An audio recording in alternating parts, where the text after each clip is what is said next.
and 2 for this. 4 and 2 mics. Okay. Oh, well, that will help. Yeah.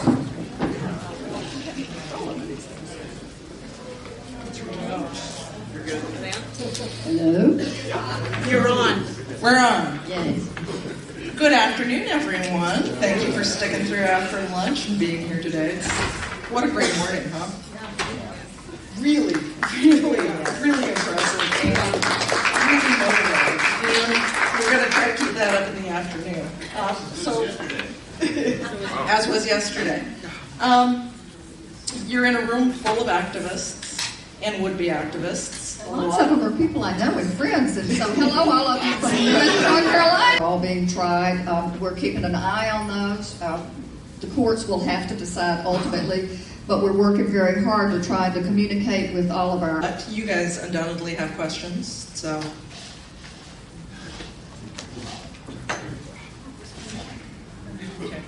The university system is now being focused so that you go from college directly into the job. There are none of the liberal arts, none of the amenities of a broad cultural education.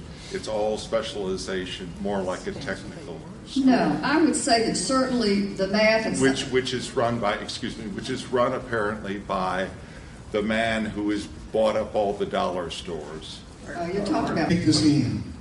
Whether we win or not in court, we're going to win. In terms of driving those people to the polls? Well, my experience has been in Buncombe County, and so obviously we have people coming out of our ears who want to drive people to the polls. That seems to be one of the easiest things that we can get people to do in terms of volunteering. To answer your question, I think that would be another thing that is done county by county, and it's certainly something that we can emphasize, but that is an expectation and part of the get out the vote strategy.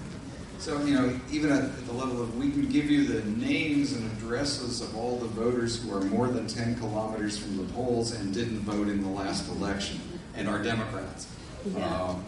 And there should be maybe proactive outreach to those people, not just phone banking, but mailing them things, letting them know there's driving available, things of that nature. Give us the list.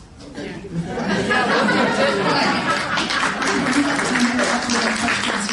This fellow and... If someone isn't supposed to vote at that precinct, they're given a printout of not only the polling location, but the specific directions from that location to the precinct. And I believe that's the case. It's supposed to happen here in North Carolina.